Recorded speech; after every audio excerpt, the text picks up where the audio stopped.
Hi everyone, it's Sean. What up? Welcome back to another video, and we're breaking down Wheel of Time Season 3, Episode 3, Seeds of Shadow.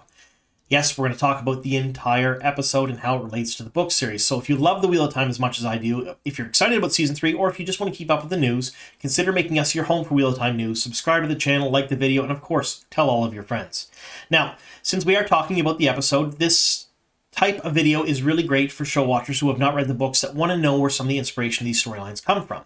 But it's inherently spoilery, so I do give a full 14-book spoiler warning.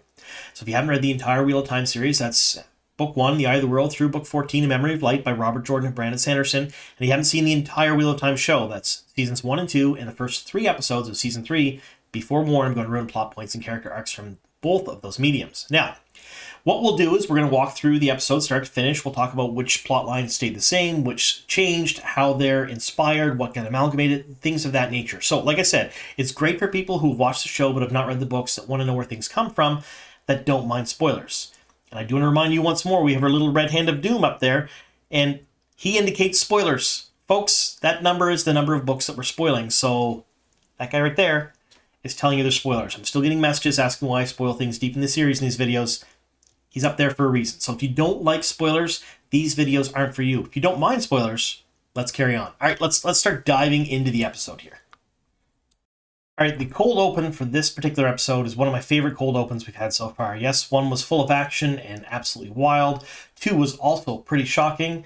This cold open slows it down and gives us a lot of character development for certain types of people within the book series and in the show.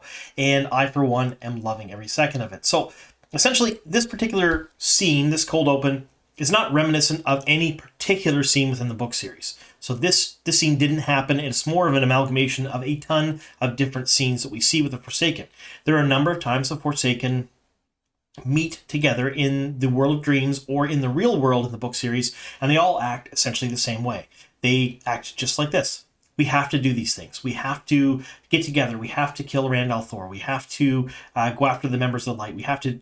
And they lay all these great plans out, and you talk about working together, but then they just right away almost immediately stab each other in the back, and they do everything they can to thin out the numbers of the other Forsaken within the show or the books, so there's only a few of them left to be picked as nae'blis. Now, nae'blis is dropped here. That name was dropped during this cold open.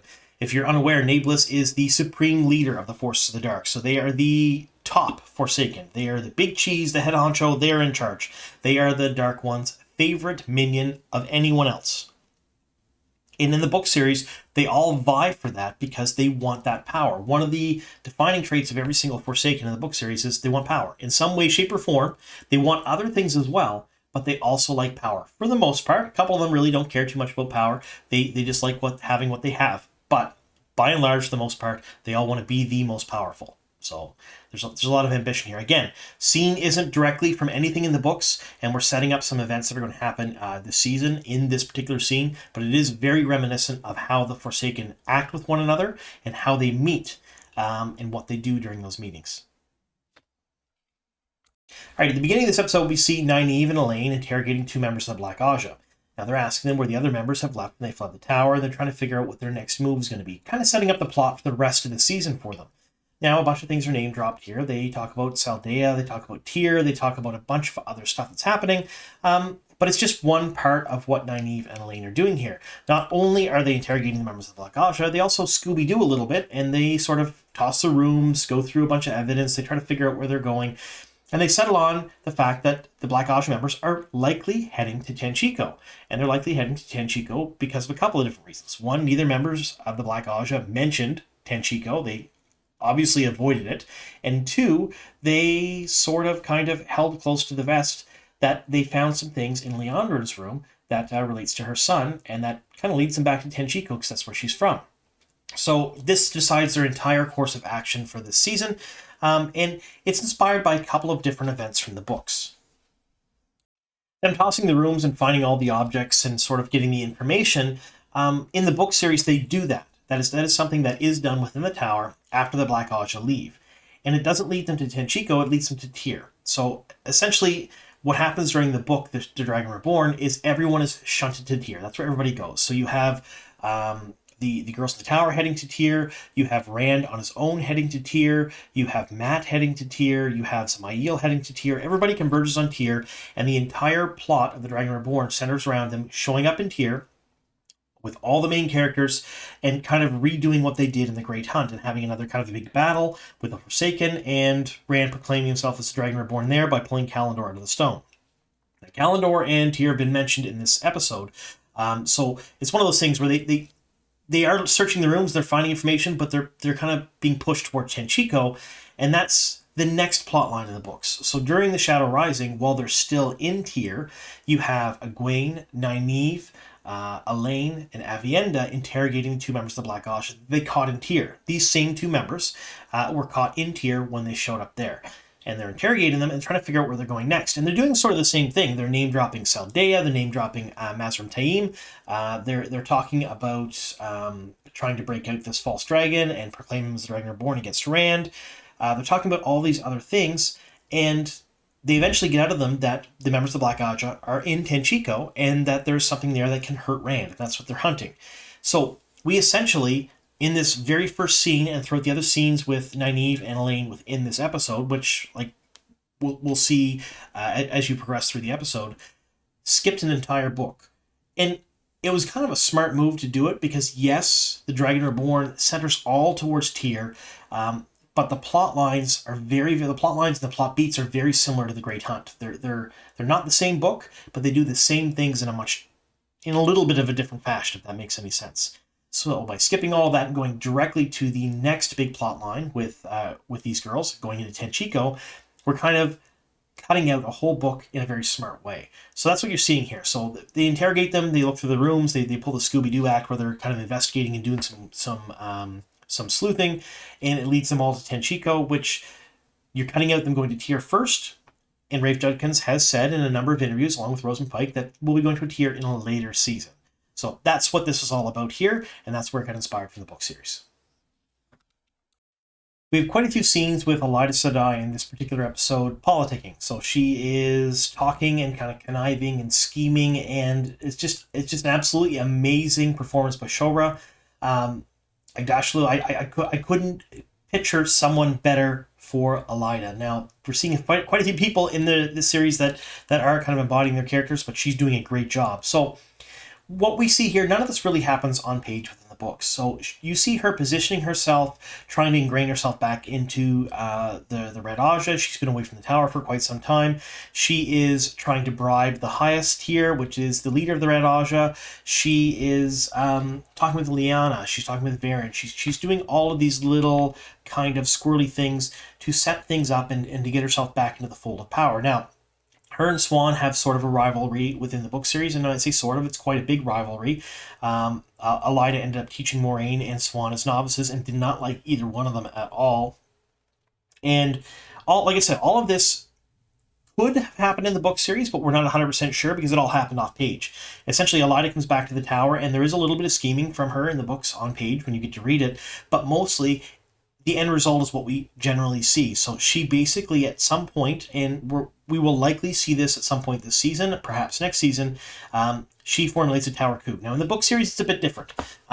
There is a lot of manpower involved, so she hires a bunch of builders, extra than normal. She is trucking soldiers in and out of the palace, out of the tower rather. She's doing a bunch of different things that are referenced but not actually shown. She has a secret meeting. At the secret meeting deposes Siuan with a bare number of sitters available. She walks into Siuan's Amyrlin's study, picks the stole off her shoulders and said she was never fit to be Amyrlin. And it's at that point that Siuan realizes that her warder was killed because she was so ingrained into thinking about what was happening, she didn't even notice. It's one of those things where that was a contentious point for a lot of book readers because that's something that shouldn't have happened, but it did. And then Elaida proclaims herself Amyrlin at that point. So what we're seeing here in all of these scenes that we're seeing within the show, which I think are great to see, and I think that they're probably necessary for the viewer who hasn't read the books, is laying the groundwork for Elaida being incredibly bright, incredibly sly, in thinking 4 steps ahead of everyone else, at least at this point in the series, because everyone's occupied with much, much greater matters, and she is vying for control of not just the Red Ajah, but also likely of the tower, if we're going in the same direction that the book series did. So again, all of these scenes we're seeing from Elaida so far in this episode, not in the book series, but could have happened off page, because it was just referenced lightly that she'd done a lot of this groundwork beforehand. And there were some passages and some chapters that had Elaida and she interacted with some of the characters, but it was not to this extent. So she was not, certainly at this point in the series, this big of a character. It wasn't until after she became Amyrlin and Swan was stilled and deposed that really she started to pick up steam as one of the more central characters of certain plot lines. These next scenes we see in the show are likely a reference to a chapter in The Shadow Rising called Ymir Stand. It's not exactly perfect, but it's close enough that I think this is where they're going from here. So, in other words, in the show, it was used to talk a little bit about the distaste for the Tinkers, the Tuathananan, or how water is an important source for everybody in the Waste, and that water sources are heavily guarded.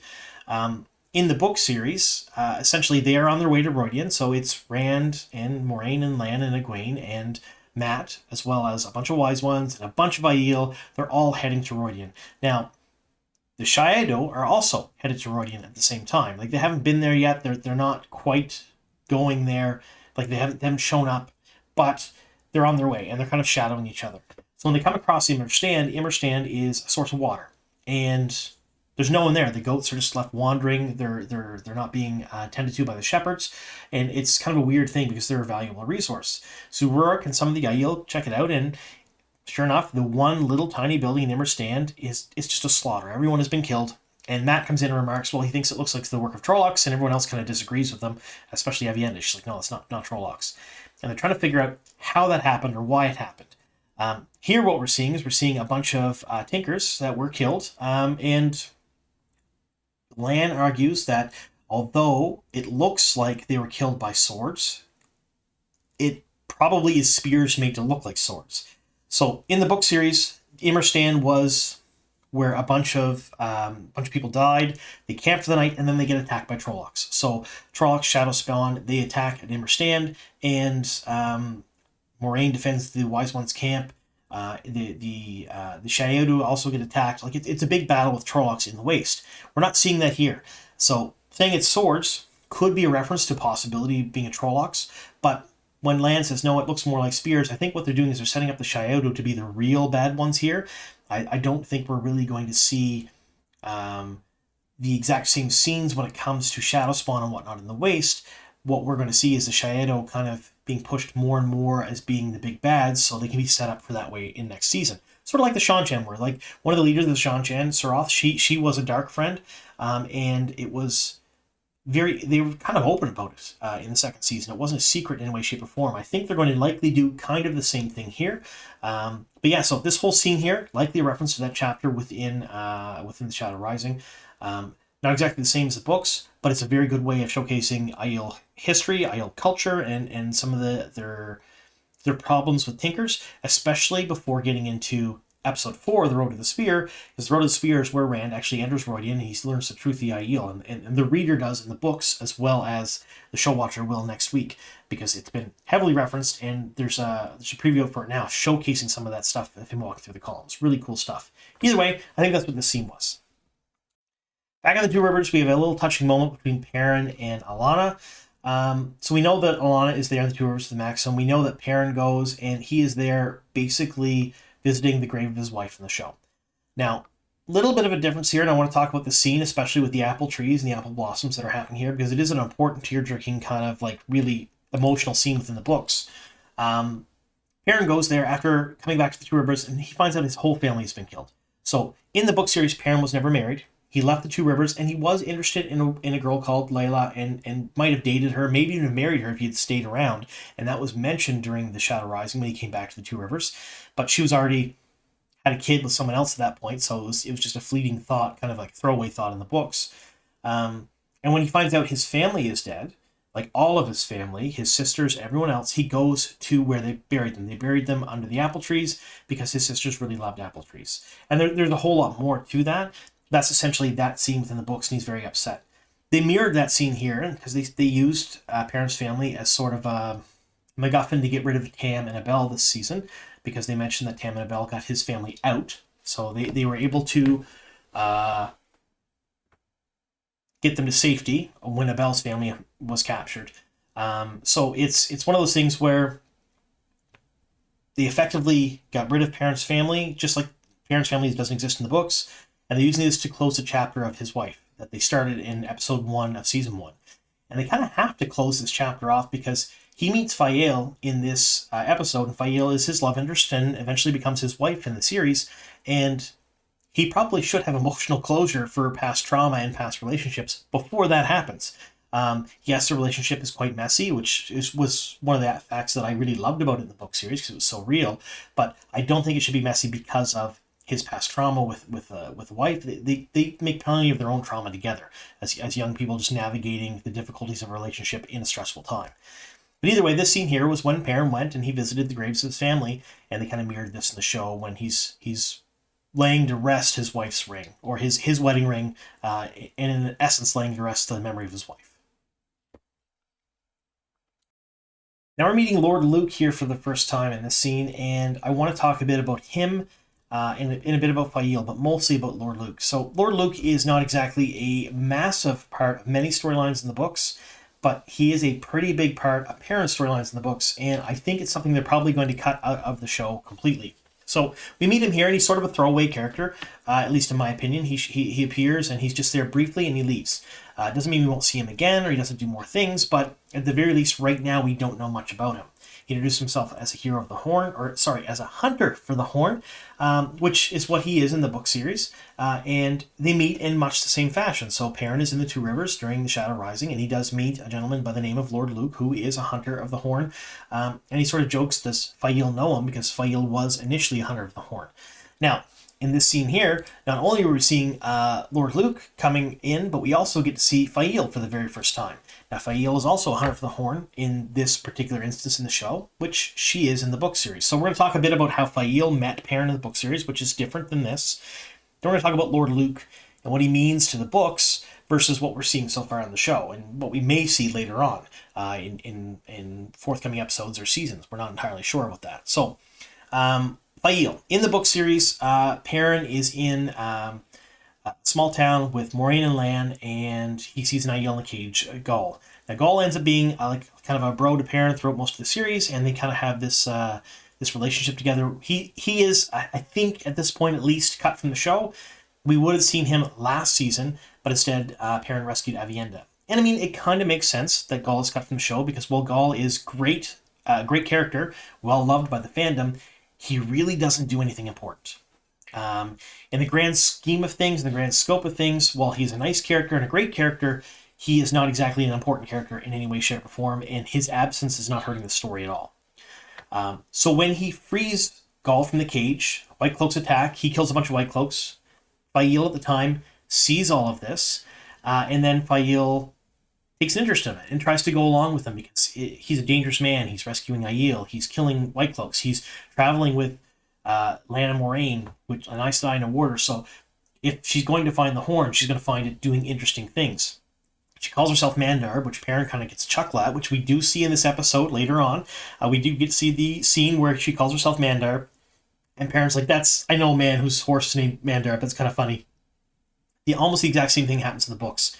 She calls herself Mandar. He laughs about it. He said, "Look at that horse over there. His name is Mandar." And then she says, "Well, my friends and family call me Faile, which means falcon." So that's where that comes from. So meeting of Faile is different.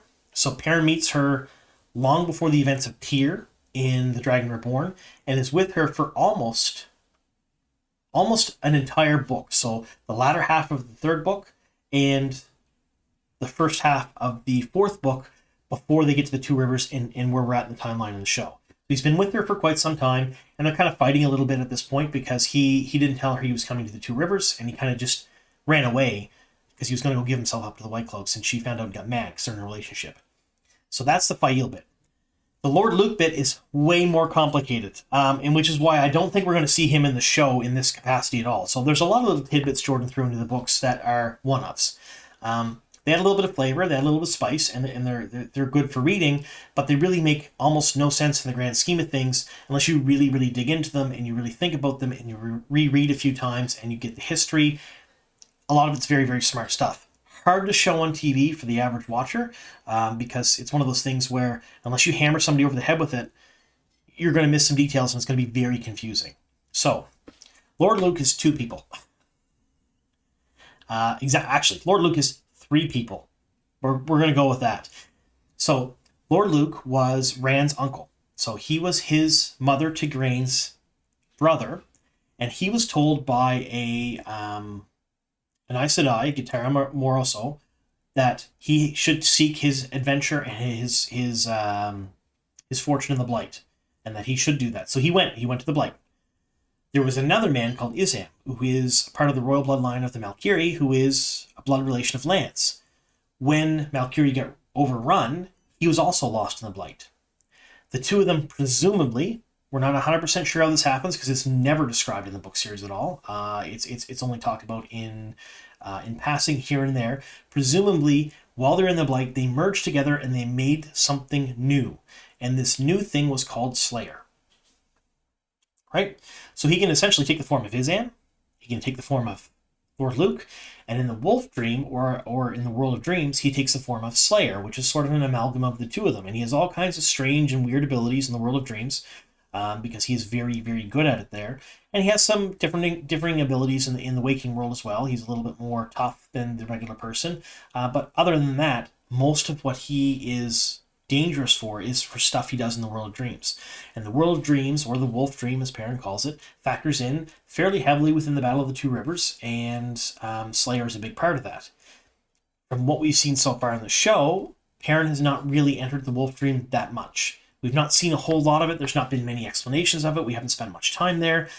My guess is that stuff might come later. For now, we're seeing Lord Luke here as a hunter for the Horn, which is how he was introduced in the book series. Perrin meets him in the 2 Rivers. He's introduced as a hunter for the Horn. He's like, oh. And then Lord Luke just basically does everything he can to make Perrin's life miserable while he's there. He goes at him at every chance he gets. He contradicts him. He sets traps for him. He does all kinds of different things. He's trying to sabotage him, because he's directly under the control of one of the Forsaken at this time. And so, yeah, Lord Luke, really 3 different people: Luke, Isham, Slayer. And what we've seen so far in the show, in this episode, is Lord Luke. So, little explanation as to who he is and why, if you're a show watcher only and not a book reader, people around you that have read the books are going, I know who he is, and they're excited about him, because he is a thing. He is sort of like a weird type of amalgamation of Shadow Spawn with weird powers. He's a one-off in the books. Either way, nice little tidbit to be included in here. I just don't know how important he will be in going further in the show. Now, seeing the Black Ajah and Tanchico is something the show did that we didn't really get to see much in the book series. So, these particular scenes didn't happen within the book series. The Black Ajah were in Tanchico. They were doing things. They had ingrained themselves into the Panarch's palace. They were there looking for things that could hurt Rand. And we see at the end of this episode, some of the people from the tower do follow them there to try to figure out what's going on. But Liandrin's entire storyline that we're seeing here was not in the book series. And it's one of those things that, could it have happened off page? Absolutely, 100% could have, but it's not there. It's more of a flavor thing for Liandrin in the show. So right now, one of the things the show is doing, in my opinion, far better than the books, and yes, there are things the show does better than the books, is all of the antagonists. Every single antagonist in the show is fully formed. It's fully 3-dimensional. They have wants, needs, desires, motivations, things that you either sympathize with or you hate. In the book series, one of the things Jordan didn't write well, he wrote a lot of things very, very well, but one of the things that I have complaints about from the book series, and I have since 1990 when The Eye of the World came out, is all the antagonists are very 2D. Later on in the series, much, much later, some of them get more fleshed out and have more oomph to them, but especially initially in the first few books, they're evil for the sake of being evil. There is some motivation there, but it's not really in your face, and it doesn't flesh them out really well. The show is doing a great job of that with Elaida, with Liandrin, with Lanfear. Did a good job with Ashamiel. We learned some things about Ashamiel in the first 2 seasons that we didn't know until much later on in the book series. And so far we're seeing a little bit of that with Malkedi, and just she is evil for the sake of being evil. But we're seeing these things a bit more in the show. So these scenes with Liandrin and the other Black Ajah in Tanchico, again, not from the book series, not from a particular storyline, but they are more inspired by how they would act or how they would have done things off page while they were in Tanchico. And it's just one of those things where I think it added a lot of flavor and a lot of depth to the characters, and it was a good thing they included it. All right, now we're going to talk about Melindra just a little bit. Now, Melindra is, in the show, we meet her here. She is a Maiden of the Spear who was Malkiri at one point or another. Lan notices a tattoo, comes out, has a little conversation with her, and finds out that she left Malkir, joined the Maidens of the Spear after the fall of Malkir, and she recognized who he was, and they have a touching moment together. Not exactly the same characters in the book series, but a good way of doing it. So, in the book series, we had Matt was in the Waste with them, and Matt had formed a relationship with the Maiden of the Spear named Melindra. Now, same character, I believe, but he just formed a relationship with her. There was no backstory. There was no reason for it. It just kind of happened. We eventually do find out that Melindra is a dark friend, and she tries to kill Matt, and does a whole bunch of kind of terrible things. And it's just sort of a flavor text, a little bit of pop for Matt while he's in the Waste. And Melindra itself is a very interesting character because, yes, she's a dark friend. Yes, she is going to do horrible things. She's trying to kill Matt, but she's still an Aiel. She's still a Maiden of the Spear. She still follows G.E.Toe. It's one of those instances where I think it's the first instance where we see an Aiel dark friend that is still following G.E.Toe, that is still the core of who they are, but yet they're a dark friend. So that is who Melindra is in the books. A great little aside story with Matt in the Waste, but in the show we're seeing her being a Malkiri with Lan. I think they did that because one of the things Rafe Judkins has mentioned, and Rosamund Pike, I think, too, in interviews, is that they did not want Matt's character to go to the Waste, even though that's what happens in the books. And it's because of how Matt was treated the first 2 seasons. Barney Harris exiting the show in the first season after episode 6 kind of screwed them. They had to write him out of the last 2 episodes, and he was at the forefront of both those episodes. And like I said before here, I know it was supposed to happen, and it would have been much better than what we saw on screen. That kind of snowballed into season 2. They had to figure out a way to rewrite him back into where he should go. And by the end of season 2, he got where he needed to go. He became the Matt that we wanted him to be from the book series. He blew the horn of Valier, and Bob's your uncle. Now this season, if he had gone to the Waste, he would have played second fiddle to Rand, 100%. You have Rand as basically being the central character within the Waste, and Moiraine and Lan also, well, Moiraine more than Lan, also being a central character in the Waste. So you have 2 people doing storylines, and Moraine's storyline is accelerated due to the fact that we know what happens to her during the Fires of Heaven. It's where her and Lanfear have a big fight in Cairhien, and then she ends up getting thrown through a red twisted stone door frame, and she's gone. So having her be central again here makes total sense, especially where she is in conflict with Bran the whole time. Adding Matt to this mix, he would be a 3rd-string character at best in the storyline. He would be done disservice again. So they moved him to Tanchico, where he could become at the forefront. He could do some more things. He could be a little bit more important, and actually have his own scenes together with some other characters. That's why they did that. He's explained that a couple of times, and it makes total sense to me. But that left some of these things kind of hanging. So, for example, Melindra, which is also, believe it or not, a fan favorite character. There's a ton of people out there that love this character. Had no real place. Now, making her a Malkiri and having her interact with Lan, I think now she has a place. I think she's going to be exactly like Rose in the books. It's just she's going to be doing it to Lan rather than to Matt. That's my guess anyway. So that's where this scene comes from. That's where Melindra comes from. That's why she's Malkiri in the show versus just a Maiden of the Spear in the book series. Now we have Perrin basically being a Ta'veren for the first time in the show. At least in my opinion, I think this is his first big Ta'veren moment. He's here talking to the villagers. They're all upset. They're all kind of leaving. They're going to go back to their farms. They don't know what they're going to do. And he just kind of tells them the truth. If you go away, you're going to die. If you stay together, we have a chance. And that's the crux of his entire speech here. And you get to see the little Ta'veren strings. You see people perk up. You see people sort of pay attention to him. Loial understands what's going on because he's looking here and he's like, oh, this is Ta'veren in action. And this is kind of interesting. Very neat here, and this is what Perrin does in the show to convince everybody to stay. To defend Emond's Field, to defend their homes and their neighbors' homes, and to fight the Trollocs together. Something very similar happened in the book. So it didn't happen in Emond's Field. So Perrin had gone out to a farm outside, and what he was doing is he was just kind of traveling around. He traveled around to a bunch of different farms, was trying to convince people to move in to Emond's Field so they wouldn't be picked off one by one, because a lot of people were dying from the Trolloc attacks. no one wanted to go. So he had arrived at a farm, and Lord Luke had convinced them putting some people with bows on the roof would be a good idea, and they could watch the Trollocs and make a stand there with the few people they had. And he basically called them stupid, which you don't do to people from the Two Rivers, because they should dig in and be stubborn when you're telling them what to do. But they all listened to him, and it was a Tabaran moment for him there. And they started converging on Amon's Field, and then the word spread, and everyone started moving into Amon's Field. So this scene here with Perrin being a Tabaran was, I believe, probably a direct reference to the scene of him at that farm.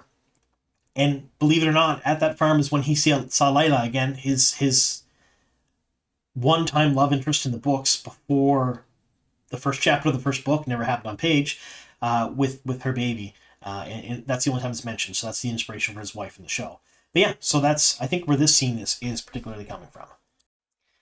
And then, of course, we finish up with the second last scene of the show, Galad white knighting Nynaeve, and Nynaeve basically telling him to go pound sand, go away. And Matt gets frustrated with them, and then challenges them both to a fight. And there's a couple of things that happen here within the show. Matt's getting out some frustration. He also sort of comes to terms with the voices and the thoughts, the feelings he has in his head due to a conversation he had with Min. And you can see him center himself. You can see him sort of listen to what's going on. His whole stance, his demeanor, everything changes. And then he kicks the crap out of the two Turcan boys on screen, which was glorious. Like you can see it right here. He sort of centers himself with his staff. And then his whole stance changes. He gets down, he crouches, he moves his feet apart, he lowers his center of gravity, and then he just starts kicking the crap out of them. Like, just glorious to see. It's one of the things that I really, really had hoped to see on screen, and I'm glad they included it. Now, in the book series, this scene sort of kind of happened, but not in this way. So, during the Dragon Reborn, Matt was sick. He had the dagger. They brought it back to the Tar Valon. He was healed, the link from the dagger was broken, but it took so much out of him. When he woke up, he was rail thin. He was eating like 8 meals a day. At one point, he stuffed like 6 chickens up his sleeve, as Tom said, when he ordered them all and ate them at an inn. He was just hungry all the time, weak, was recovering. He was having a hard time. While he was recovering, he was in the tower. And he wandered down to the water training grounds, and of course, Gawyn and Galad are there showing off like they did earlier last episode. He makes a few kind of choice remarks about it, and then he ends up making a wager with them and fighting them and kicking the crap out of them. And the scene happens exactly the same way as it does here without the white knighting, so Galad doesn't come after Nynaeve and try to rescue her from Matt, even when she doesn't need it or want it. And it happens more during the day when everyone is watching. So having it here at night, having it parallel with Matt sort of finding his center, finding his balance, starting to let the memories guide him rather than fighting them and being upset by them, I think it was a really smart choice. And let's face it, I love the scene. It's one of my favorite scenes from the first 4 books. I'd say definitely top 3 of my favorite scenes in the first 4 books for sure, and I'm glad they kept it on screen. But yeah, that's where the inspiration come from, and it was mostly the same. He did wager the 2 marks each. He did thump them with a quarterstaff. Just happened in a different setting, just a little bit. That's all. All right, we have Elayne, Nynaeve, and Matt leaving here for Tanchico. Now, Min obviously follows them. You see Min kind of in the background there. She's the one that has her hood up. She follows them out here. They're the ones heading out to Tanchico in the show. Now, in the book series, a bit different. Tanchico was a whole different beast. You had Nynaeve, you had Elayne, but you didn't have Matt there. Matt was in the waist. Instead, you had Julian Sandar, who was a thief catcher who he kind of sort of could be considered a Matt-esque type character. He had a staff. He was pretty serious, though. He didn't have the kind of same vibe that Matt did, but he was there helping them. Bael Damon, that we met in the show earlier in the last couple seasons, he was there. Eganin, who I don't even believe is going to be a major part of the show at all, at least maybe not until the Shan come back into the fold. She was also there as well. So there was a number of people there that helped out Nynaeve and Elayne while they were in Tanchico. However, Matt was not one of them, and Min did not go either. So just want to showcase here that this is where they're leaving and going to Tanchico, but it is a different set of people, so the storyline is going to be a bit different there. And I've said it before, and I'll probably cover this next episode breakdown. They're, I believe, kind of amalgamating the Abu Dar storyline and the Tanchico storyline because they're essentially the same from the books. Tanchico, they're going there to hunt the Black Ajah, looking for an object that's going to hurt Rand. In Abu Dar, they go to Abu Dar. Mad is in this storyline, and they're there to hunt something that's going to change the weather and make the weather better.